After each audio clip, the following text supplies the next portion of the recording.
It's an honor to be here. What a great place. What a great place, but more importantly, what great people. I want to thank His Royal Highness, the Crown Prince, for that incredible introduction. He's an incredible man. Known him a long time now. There's nobody like him. Thank you very much. Appreciate it very much, my friend. And it's a tremendous honor to return to this beautiful kingdom and be welcomed back with such extraordinary generosity and warmth. I've never forgotten the exceptional hospitality showed to us by King Solomon, who's just, we talk about a great man. That is a great man. That is a great man, a great family. And that visit took place exactly 8 years ago. The graciousness of the royal family and the Saudi people is really unsurpassed, no matter where you go. Let me also thank the countless ministers, government officials, business leaders, and distinguished guests for that warm welcome. Very warm, and I know so many of you. I'd like to call out all of your names, but we have a lot of problems. We'd be here for a long time. We don't want that, so don't be upset. With this historic state visit, we celebrate more than 80 years of close partnership between the United States and the Kingdom of Saudi Arabia. Ever since President Franklin Roosevelt met with King Solomon's father, King Abdul Aziz, aboard the USS Quincy in 1945, the U.S.-Saudi relationship has been a bedrock of security and prosperity. Today, we reaffirm this important bond, and we take the next steps to make our relationship closer, stronger, and more powerful than ever before. It is more powerful than ever before.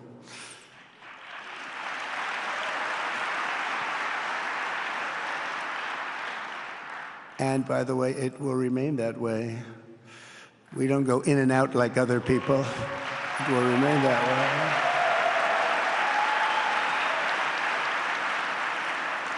I've come this afternoon to talk about the bright future of the Middle East, but first let me begin by sharing the abundance of good news from a place called America. In less than 4 months, our new administration has achieved more than most other administrations accomplish in 4 years or even 8 years. We've actually done, for the most part, more. The day I took office, we inherited, thank you. Thank you. The day I took office, we inherited a colossal invasion on our southern border, an invasion like you'd never want to see here. Nobody should ever want to see it. But within weeks, we slashed illegal border crossings to an all-time low, down 99.999%. That's good, even for this great gentleman standing right in front of me. That's a good number. We had hundreds of thousands of people. They came in at the same time last year, and last month we had, in this massive border, 3 people that got in. That's quite a difference, and we have no choice but to get a lot of the people that came in because they were not the best people. They were, in many cases, very bad people. We're getting them out. We're getting them out very fast. We're bringing them back to where they came from. We have no choice. After years of military recruiting shortfalls, enlistments in the U.S. Armed Forces are now the highest in 30 years because there is such an incredible spirit in the United States of America. We have tremendous spirit again.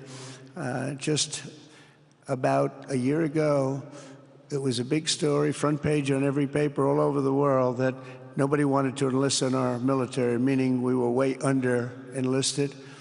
And just last week it came out that we had the strongest enlistment. They say 30 years, but probably it's maybe ever. They don't go back that far. It's the best, and that includes police officers, firemen, everything else. Is a great spirit in the United States right now. A brand new poll from Rasmussen just showed that the number of Americans who believe the nation is on the right track, they have a right track, wrong track, is now the highest in over 20 years. And it hasn't been anything like this because for many years it was the wrong track. And I can tell you for the last 4 years it was definitely the wrong track, but it's the highest it's been in many, many years. We renamed the Gulf of Mexico into the Gulf of America. That was very popular, other than perhaps with Mexico. And most importantly, for the people in this room, the days of economic misery under the last administration are rapidly giving way to the greatest economy in the history of the world. We are rocking. The United States is the hottest country, with the exception of your country, I have to say, right? I'm not going to take that on. No, Mohammed, I'm not going to take that on. Wouldn't that be a terrible thing if I made that full statement? But I will not do it. You're hotter. At least as long as I'm up here, you're hotter. But groceries, gasoline, energy, and all other prices are down with no inflation. We have no inflation, and in a few short weeks, we've created 464,000 brand new jobs. Think of that. It's almost 500,000 jobs created just in a matter of weeks. We just reached a historic trade agreement with the United Kingdom, and over the weekend we reached a breakthrough agreement with China. Both outstanding deals. China's agreed. We have to get it down. We have to get the little details down. And Scott, you're going to work on that very hard, but China's agreed to open up to the United States for trade and everything else. But they have to do it, so we'll see what happens. But we had a very, very good meeting with both of those countries. We are cutting 10 old regulations for every new regulation. We're getting rid of all of the red tape that is so many, frankly, countries, as they get older, they develop a lot of red tape, and we're getting rid of it. We're getting rid of it at record levels. And I'm pleased to report that the United States Congress is on the verge of passing the largest tax cut and regulation cut in American history. We think we're in good shape to get that. And if we get that, that will be like a rocket ship for our country. In the first quarter of the year, the investment in America was up an astounding 22%. More than $10 trillion of new investments have been announced or are coming just since the election on November 5th. So think of that. In a very short period of time, we have over $10 trillion, and it could be much higher than that. Not everybody comes to the White House to have a news conference that they're going to be opening up in America, but they're all coming in at numbers that we've never seen before. If you take a look at other presidencies, they wouldn't do $1 trillion sometime in years. We did this in essentially 2 months because you have to say we got into office and they gave me about a month to clean up and fix up the Oval Office, and after that we started working. And the money is pouring in, the jobs are pouring in, the companies are pouring into our country like we've never seen before. There's never been anything like it. And we let other people tariff us into losing a lot of money and a lot of jobs, and now we're tariffing them. And it's at a level that nobody's seen. It's a level that is making us a very much different country and a very different Republican Party. We won a tremendous victory in November. We won all 7 swing states, the popular vote by millions and millions of votes. The Electoral College, we won by 312 to 226. Remember, they said, well, we could get to 270. No, we got to 312. That's a big difference. And very importantly, we won counties throughout the United States, 2,660 to 451. That's why when you look at a map, they're all red. The whole country is red. Red stands for Republican. From the moment on and from the moment we started, we've seen wealth that just poured and is pouring back into America. Apple is investing $500 billion. NVIDIA is investing, and I see my friend is here. Jensen, that's very good, wherever you may be. I thank you very much, because he's putting in $500 billion. TSMC is investing. Where is Jensen, by the way? Where is he? He's standing here. Where is he? I just saw. Thank you very much, Jensen. I mean, Tim Cook isn't here, but you are. What a job you've done. He said he's got 99% of the chip market. I don't know. That's a big. That's not easy to beat. But what a job you've done. Thank you. We are proud to have you in our country. You know that. Thank you for the investment. TSMC is investing $200 billion, and with this trip, we're adding over $1 trillion more in terms of investment into our country and buying our products. And, you know, nobody makes military equipment like us. We have the best military equipment, the best missiles, the best rockets, the best everything. Best submarines, by the way. Most lethal weapon in the world. In addition to purchases of $142 billion of American-made military equipment by our great Saudi partners, the largest ever. This week, there are multi-billion-dollar commercial deals with Amazon, Oracle, AMD. They're all here. Uber, Qualcomm, Johnson & Johnson, and many, many more. So I want to congratulate everybody. So many great business executives, many of you, most of you I know. And they're coming in, you know, about a month ago. They weren't that happy when they saw me. And now they're saying, sir, you're doing a great job. Thank you very much. It's amazing what a rising market will do. Oh, it's going to get a lot higher. In fact, I told people 5 weeks ago, this is a great time to buy. I got criticized for that. Now they don't criticize me anymore. People should have listened. But it's going to go a lot higher. You see, we've never had anything like this happen. It's an explosion of investment and jobs, and great companies are coming in. Never seen anything like it. There's no better place to make a future or make a fortune, or do anything, frankly, than what we have in the United States of America under a certain president, Donald J. Trump. I have the right attitude. I have the same attitude that the people in the front row, second row, third row have. As you get back, perhaps they start to wane a little bit in terms of their view. But they understand, and we're doing what a lot of smart people would do. And we're not necessarily being politically correct. You saw what we did yesterday with health care. We've cut our health care by 50 to 90%. You're going to see drugs and pharmaceuticals come down at numbers that nobody has ever seen. And drugs, pharmaceuticals, we think will be dropping. And it'll be a redistribution of costs with other nations, which really took advantage of a very nice group of people that ran our country. But not only is this a time of incredible excitement in the United States, it's also an exhilarating period right here in the Arabian Peninsula. Beautiful place, by the way, beautiful place. Exactly. Thank you. Exactly 8 years ago this month, I stood in this very room and looked forward to a future in which the nations of this region would drive the forces of terrorism and extremism, drive them right out of existence, and take your place among the proudest, most prosperous, most successful nations anywhere in the world as leaders of a modern and rising Middle East. So exciting. So exciting. Mohammed, do you sleep at night? How do you sleep?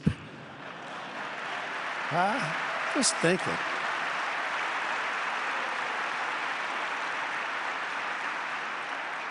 What a job. He tosses and turns like some of us. Tosses and turns all night. How do I make it even better all night? It's the ones that don't toss and turn. They're the ones that will never take you to the promised land, won't they? But you have done some job. True. But critics doubted that it was possible what you've done. But over the past 8 years, Saudi Arabia has proved the critics totally wrong. The transformation that has occurred even by these incredible business leaders. I mean, you had the biggest leaders in business anywhere in the world standing right before us. But the transformation that has occurred under the leadership of King Salman and Crown Prince Mohammed has been truly extraordinary. Such a thing has, I don't think, ever happened before. I've never seen anything at that scale happen before. And I guess, you know, maybe you could say the United States is doing pretty well too, you know, but I don't think too many people have seen that happen before. Majestic skyscrapers, the towers that I see, the difference between now and 8 years ago. And 8 years ago was very impressive, but the towers that I see rising, some of the exhibits that I was shown by Mohammed,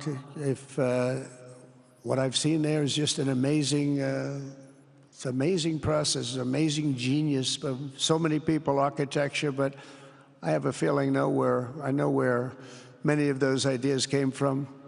Happens to be sitting right in this room right before me, but the towers and all of the different, I've seen a lot of different towers. I didn't think there's any version of a tower that I haven't seen in one form or another. Well, I just passed 4 exhibits. I have never seen anything like any of them.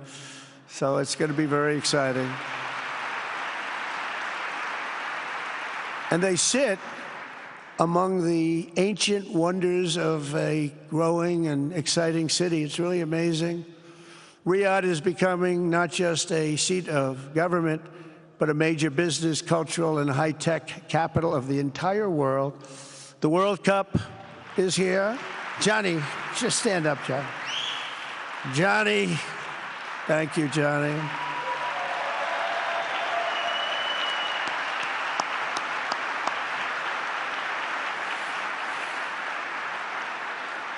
Great job, Johnny, great job. But the World Cup and the World Expo will soon be coming here, just like the World Cup is coming to the United States. It's going to be really exciting next year. The engines of Formula One racing now roar through the streets of Jeddah in a historic milestone. Other industries recently surpassed oil. Think of it. All of your other industries now have surpassed oil. I don't know if a lot of people will understand what that means. It's so big to make up a majority of the Saudi economy for the very first time ever. So think of that. Other industries are now bigger even than oil, which is always going to be a big monster. It's a big one. But that's a great tribute to you and economic development properly used. In other cities throughout the peninsula, places like Dubai and Abu Dhabi, Doha, Muscat, the transformations have been unbelievably remarkable.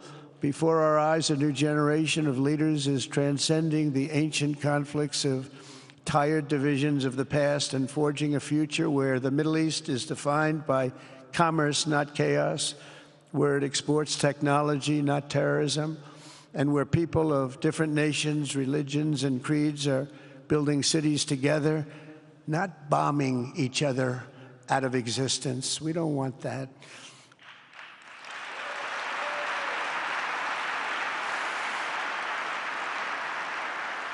And it's crucial for the wider world to note this great transformation has not come from Western interventionists or flying people in beautiful planes giving you lectures on how to live and how to govern your own affairs. No, the gleaming marvels of Riyadh and Abu Dhabi were not created by the so-called nation builders, neocons, or liberal nonprofits like those who spent trillions and trillions of dollars failing to develop Kabul, Baghdad, so many other cities. Instead, the birth of a modern Middle East has been brought by the people of the region themselves, the people that are right here, the people that have lived here all their lives, developing your own sovereign countries, pursuing your own unique visions and charting your own destinies in your own way. It's really incredible what you've done. In the end, the so-called nation builders wrecked far more nations than they built, and the interventionists were intervening in complex societies that they did not even understand themselves. They told you how to do it, but they had no idea how to do it themselves. Peace, prosperity, and progress ultimately came not from a radical rejection of your heritage, but rather from embracing your national traditions and embracing that same heritage that you love so dearly.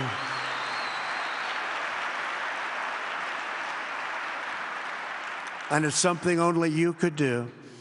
You achieved a modern miracle, the Arabian way. That's a good way.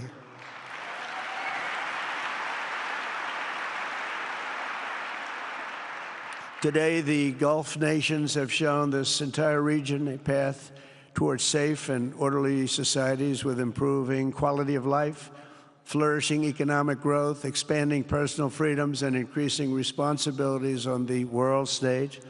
After so many decades of conflict, finally it is within our grasp to reach the future that generations before us could only dream about, a land of peace, safety, harmony, opportunity, innovation, and achievement right here in the Middle East. So beautiful. It's such a beautiful thing that's happening. I guess, you know, the people that are here can't even really appreciate it because you see it happening, and it's when you come to a place that you haven't seen in 5 years or 10 years or 20 years that it's even more incredible. When I left office just over 4 years ago, that future seemed almost impossible, what you've done. Together we had obliterated the killers of ISIS. We wiped them out, terminated its founder and leader, al-Baghdadi.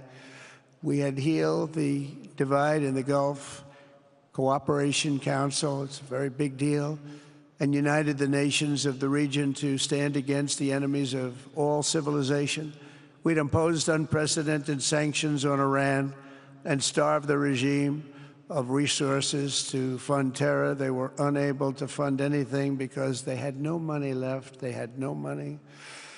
But the new administration came in and let them have a lot of money, and you saw what happened. It was not money well spent.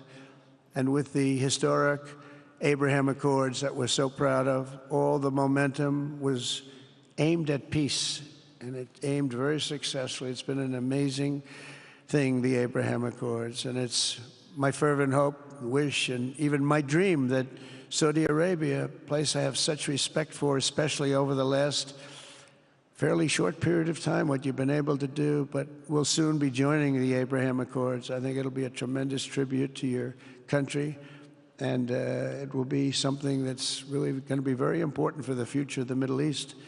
I took a risk in doing them, and they've been an absolute bonanza for the countries that have joined. The Biden administration did nothing for 4 years. We would have had it filled out. But it will be a special day in the Middle East with the whole world watching when Saudi Arabia joins us, and you'll be greatly honoring me, and you'll be greatly honoring all of those people that have fought so hard for the Middle East, and I really think it's going to be something special, but you'll do it in your own time, and that's what I want, and that's what you want, and that's the way it's going to be. When I left office, the only thing still standing between this region and its unbelievable potential was a small group of rogue actors and violent thugs seeking constantly to drag the Middle East backward and into havoc, mayhem, and indeed into war. Unfortunately, instead of confronting these destructive forces, the last US administration chose to enrich them and empower them and give them billions and billions of dollars.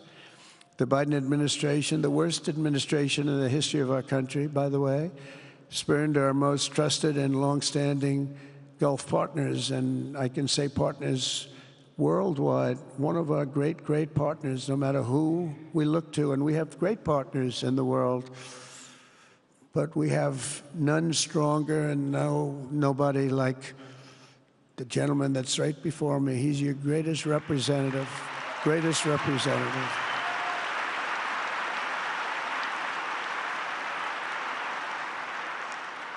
And if I didn't like him, I'd get out of here so fast. You know that, don't you? He knows me well. I do. I like him a lot. I like him too much. That's why we give so much, you know? Too much. I like you too much. Great guy. They lifted sanctions on Iran in exchange for getting nothing, and sent the regime tens of billions of dollars to fund terror and death all over the world. And they laughed at him. They laughed at our leader. And they're still laughing at our leader. They thought him a fool. And they made nothing but trouble ever since, including the funding of October 7th, one of the worst days ever in the history of the Middle East. Horrible day. Biden removed the Houthis from the list of foreign terrorist organizations, even while missiles and drones were being launched right here at your beautiful city of Riyadh, and launched at ships if they happened to be sailing in the wrong location. The Biden administration's extreme weakness and gross incompetence derailed progress toward peace, destabilized the region, and put at risk everything we had worked so hard to build together. And when you think of the great achievements that you've made, to do it in light of a pretty hostile administration, an administration that was not a believer, it makes your achievements even greater. Makes them even greater, you know that. But in a few short months since taking office, we have achieved the swift return of American strength at home and abroad, now working with the vast majority of people in this region who seek stability and calm. Our task is to unify against the few agents of chaos and terror that are left and that are holding hostage the dreams of millions and millions of great people. The biggest and most destructive of these forces is the regime in Iran, which has caused unthinkable suffering in Syria, Lebanon, Gaza, Iraq, Yemen, and beyond. There could be no sharper contrast with the path you have pursued on the Arabian Peninsula than the disaster unfolding right across in the Gulf of Iran. Think of that. They wanted to name it that. I said, they're not going to let them do that. Do you mind if I stop that? I stopped it. We're not going to let that happen.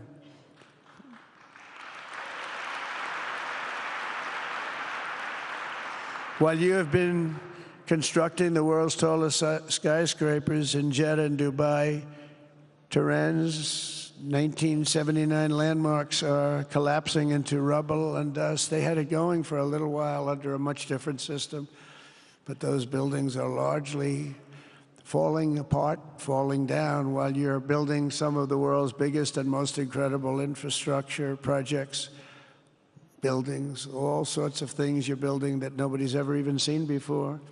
Iran's decades of neglect and mismanagement have left the country plagued by rolling blackouts lasting for hours a day. All the time you hear about it. While your skill has turned dry deserts into fertile farmland, Iran's leaders have managed to turn green farmland into dry deserts as their corrupt water mafia, it's called it the water mafia, causes droughts and empty riverbeds. They get rich, but they don't let the people have any of it. And then, of course, there's the key difference at the root of it all. While the Arab states have focused on becoming pillars of regional stability and world commerce, Iran's leaders have focused on stealing their people's wealth to fund terror and bloodshed abroad. Most tragic of all, they have dragged down an entire region with them. Countless lives were lost in the Iranian effort to maintain a crumbling regime in Syria. Look at what happened with Syria. In Lebanon, their Hezbollah proxies have pillaged the hopes of a nation whose capital, Beirut, was once called the Paris of the Middle East. Can you imagine? All of this misery and so much more was entirely avoidable, absolutely avoidable. And Mohammed knew that. He knew that. Smart people knew that.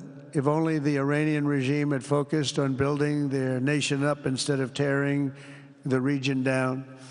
Yet I'm here today not merely to condemn the past chaos of Iran's leaders, but to offer them a new path and a much better path toward a far better and more hopeful future.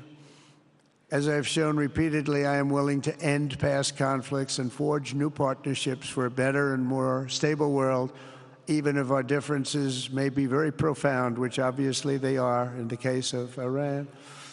I have never believed in having permanent enemies. I am different than a lot of people think. I don't like permanent enemies, but sometimes you need enemies to do the job, and you have to do it right. Enemies get you motivated. In fact, some of the closest friends of the United States of America are nations we fought wars against in generations past, and now they're our friends and our allies. I want to make a deal with Iran. If I can make a deal with Iran, I'll be very happy if we're going to make your region and the world a safer place. But if Iran's leadership rejects this olive branch and continues to attack their neighbors, then we will have no choice but to inflict massive, maximum pressure drive Iranian oil exports to zero like I did before.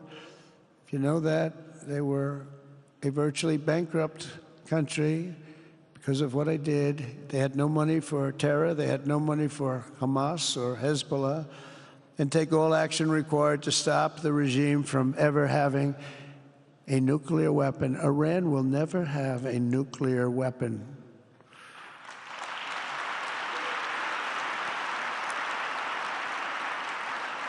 But with that said, Iran can have a much brighter future, but will never allow America and its allies to be threatened with terrorism or nuclear attack. The choice is theirs to make. We really want them to be a successful country. We want them to be a wonderful, safe, great country, but they cannot have a nuclear weapon. This is an offer that will not last forever. The time is right now for them to choose. Right now, we don't have a lot of time to wait. Things are happening at a very fast pace. They're happening right here. They're happening at a very fast pace.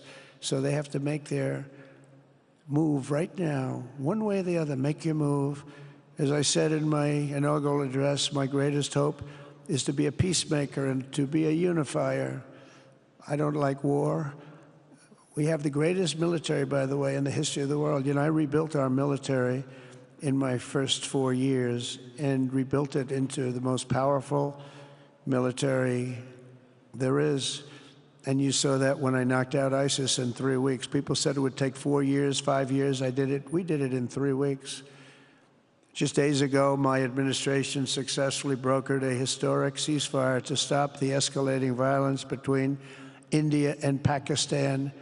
And I used trade to a large extent to do it. I said, fellas, come on, let's make a deal. Let's do some trading. Let's not trade nuclear missiles. Let's trade the things that you make so beautifully. And they both have very powerful leaders, very strong leaders, good leaders, smart leaders. And it all stopped. Hopefully it'll remain that way, but it all stopped. I was very proud of Marco Rubio and all of the people that worked so hard. Marco, stand up. What a great job you did on that. Thank you, J.D. Vance, Marco. The whole group worked with you, but it was a great job. And I think they're actually getting along. Maybe we can even get them together a little bit, Marco, where they go out and have a nice dinner together. Wouldn't that be nice? But we've come a long way, and it could be, you know, millions of people could have died from that conflict that started off small and was getting bigger and bigger and bigger by the day. I've also been working relentlessly to end the terrible bloodshed between Russia and Ukraine, and very importantly, talks are being held in Turkey later this week, probably on Thursday, and they could produce some pretty good results. Our people are going to be going there. Marco's going to be going there. Others are going to be going, and we'll see if we can get it done. 5,000 people, young people for the most part, soldiers from Ukraine, soldiers from Russia. They're not from here, and they're not from the United States, but they're souls. They're souls. I think usually, mostly, they're young, beautiful souls that left their parents waving goodbye, left their brothers and sisters. Goodbye, I'll see you soon. And they got blown to pieces. 5,000 on average a week are dying, and people are dying elsewhere in the region, but tremendous numbers like we haven't seen since World War II are dying, and I want to stop it. I want to stop it. It's a horrible war. Would have never happened if I were president. That's a war that would have never happened. October 7th would have never happened if I were president, because Iran had no money to pay Hamas or anybody else. They had no money. They were not looking to take care of them. They had to take care of themselves. They had no money. We stopped their oil effectively with the embargoes and sanctions. But let me take this opportunity to thank the Kingdom of Saudi Arabia for the constructive role that you've played in facilitating the Ukraine talks. And it really is, you've been amazing. You've made everything available to us. Thank you very much. Thank you. And if we get that settled, we'll pay a special tribute to what you've done. You really did lay a great groundwork. Thank you very much. Appreciate it. The West should not be dragging itself backward into another endless war in Europe, yet another endless war. We should stop the killing and work together to address the biggest long-term threats as one unbeatable team. Think of us as an unbeatable team. I mean, when you look at what you've done here, that's much more difficult than stopping stupidity. Think of it. It's stupidity. What you've done is much more difficult, and you did it better than anybody else has ever done it. As President of the United States, my preference will always be for peace and partnership whenever those outcomes can be achieved. Always. It's always going to be that way. Only a fool would think otherwise. In recent years, far too many American presidents have been afflicted with the notion that it's our job to look into the souls of foreign leaders and use U.S. policy to dispense justice for their sins. They loved using our very powerful military, and now it's really the most powerful it's ever been. We just are getting a budget approved, $1 trillion, highest budget we've ever had in history for military, $1 trillion. And we're getting the greatest missiles, the greatest weapons. And, you know, I hate to do it, but you have to do it because we believe in peace through strength. You have to have the strength, otherwise bad things could happen. But hopefully we'll never have to use any of those weapons. Seems to be an awfully big waste of money if you're never going to use them, but hopefully we'll never have to use them because the destructive power of some of those weapons are like nobody's seen before. I believe it is God's job to sit in judgment, my job to defend America, and to promote the fundamental interest of stability, prosperity, and peace. That's what I really want to do. I will never hesitate to wield American power if it's necessary to defend the United States or to help defend our allies.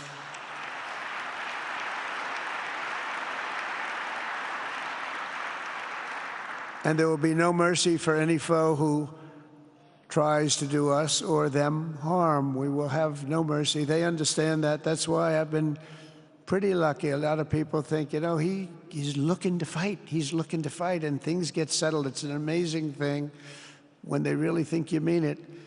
But we do. We have the greatest military, the strongest military, stronger than any. Nobody's even close. We have the best weapons in the world, but we don't want to use them. If you threaten America or our partners, however, then you'll be faced with overwhelming strength and devastating force. We have things that you don't even know about, you don't hear about, and if you did, you'd say, wow. In recent weeks, following repeated attacks on American ships and freedom of navigation in the Red Sea, the United States military launched more than 1,100 strikes on the Houthis in Yemen. As a result, the Houthis agreed to stop. They said, we don't want this anymore. It's the first time you've heard that from them, too. They're tough. They're fighters. But just days ago, we were asked to cease targeting commercial. They were not going to be targeting commercial ships in any way, shape, or form, or anything American. And they were very happy that we stopped. But we had 52 days of thunder and lightning like they've never seen before. This was a swift, ferocious, decisive, and extremely successful use of military force. Not that we wanted to do it, but they were shooting down ships. They were shooting at you. They were shooting at Saudi Arabia. We don't want them shooting at Saudi Arabia, if that's okay. So we hit them hard. We got what we came for, and then we got out. Since January 20th, the U.S. military has terminated 83 terrorist leaders operating across Iraq, Syria, and Somalia, including ISIS's #2 global leader. You read about that just recently. With the help of Pakistan, we apprehended the ISIS terrorists responsible for the attack on 13 American service members at Abbey Gate, that horrible, horrible disaster. During this Afghanistan withdrawal, you know, that's another thing that we don't even think about so much anymore. 13 died, but 42 were horribly wounded. But hundreds of people died overall, because I count the people on the other side. Hundreds of people just grossly incompetent. It's probably why Putin decided to go into Ukraine, something he never would have done if I were president. But we wouldn't have had the problems of October 7th if I were president. We wouldn't have had Ukraine, Russia if I were president. We wouldn't have had Abbeygate because there wouldn't have been any reason we were getting out, but we were getting out with dignity and with strength and power. But the way they got out was not good. I think it was the most embarrassing moment in the history of our country. And we've been working tirelessly to bring back all hostages held by Hamas. We brought back a lot already, but we're bringing back more. This weekend, we successfully negotiated the release of the last American hostage, Edan Alexander. Just came out a few hours ago, and we continue to work to get that war ended as quickly as possible. It's a horrible thing that's taking place. All civilized people must condemn the October 7th atrocities against Israel, which would never have happened again if you had probably a different president, but definitely if you had me as president. The people of Gaza deserve a much better future, but that will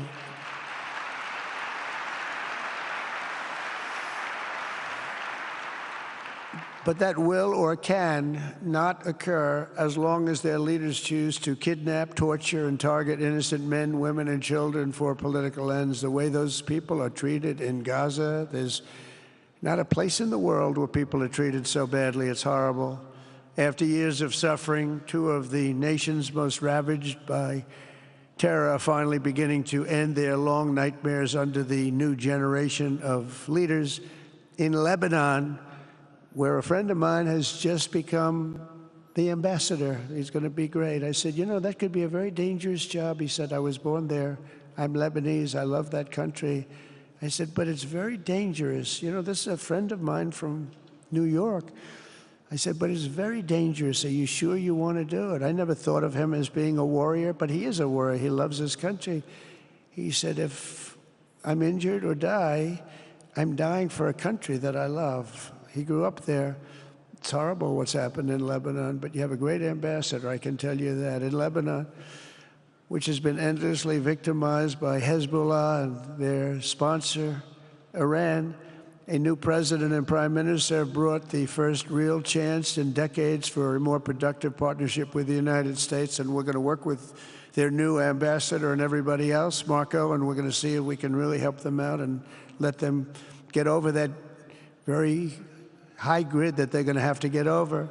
My administration stands ready to help Lebanon create a future of economic development and peace with its neighbors. They have tremendous people in Lebanon, doctors, lawyers, great professional people. I hear it so many times. Likewise, in Syria, which has seen so much misery and death, there is a new government that will hopefully succeed in stabilizing the country and keeping peace. That's what we want to see in Syria. They've had their share of travesty, war, killing, many years. That's why my administration has already taken the first steps toward restoring normal relations between the United States and Syria for the first time in more than a decade. And I'm very pleased to announce that Secretary Marco Rubio will be meeting with the new Syrian foreign minister in Turkey later this week. And very importantly, after discussing the situation in Syria with the Crown Prince, your Crown Prince,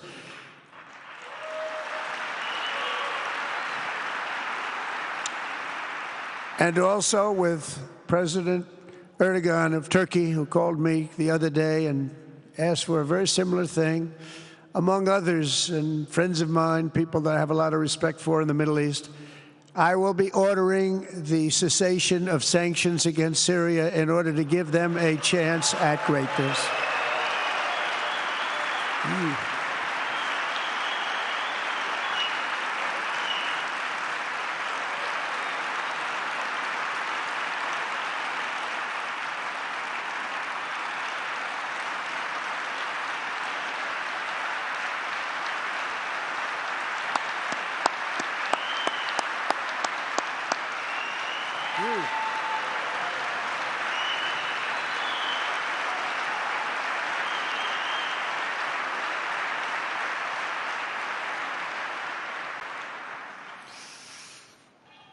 Oh, what I do for the Crown Prince.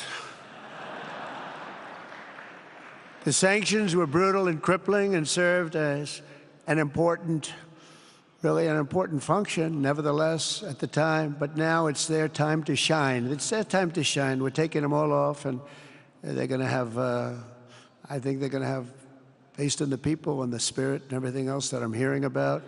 So I say good luck, Syria. Show us something very special like they've done, frankly, in Saudi Arabia, okay? They're going to show us something special. Very good people.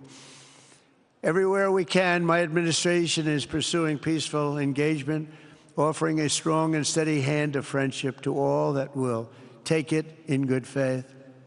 Together, we have made unprecedented strides and tremendous progress, and we're still just at the dawn of the bright new day that awaits for the people of the Middle East, the great, great people of the Middle East.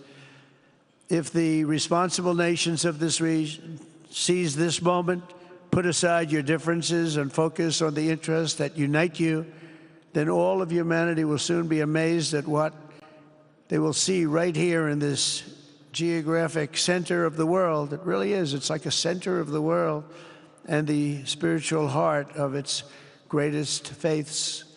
For the first time in 1,000 years, the world will look at this region not as a place of turmoil and strife and war and death, but as a land of opportunity and hope, just like you've done right here, a cultural and commercial crossroads of the planet. Security and stability will lift millions into lives of safety and success, and the nations of this region will be free to realize your highest destinies, honor your proud histories, harness amazing new opportunities, and bring incredible glory to Almighty God. People will come from all over the globe to be inspired by the cities you build, the businesses you create, the technologies you invent, and the beauty, talent, and potential you unleash right in the hearts of your citizens. Each of you will be able to take tremendous pride in the legacy you will leave to your children, because you will have given them the ultimate blessings of prosperity and peace. So important. In the United States, we've launched the golden age of America. It's the golden age. We see it. We see it with all that money, trillions and trillions of dollars pouring in, hundreds of thousands of jobs coming in with it. And with the help of the people of the Middle East, the people in this room, partners throughout the region, the golden age of the Middle East can proceed right alongside of us. We will work together. We will be together. We will succeed together. We will win together. And we will always be friends.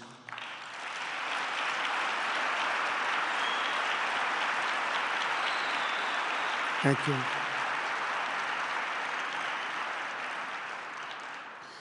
So, Mohammed, I want to thank you again very much for having me. And as a representative of what I think is the greatest nation in the world, we are with you all the way, and you have a tremendous future. Thank you very much. And please pay my respects to your father. Thank you very much. Thank you.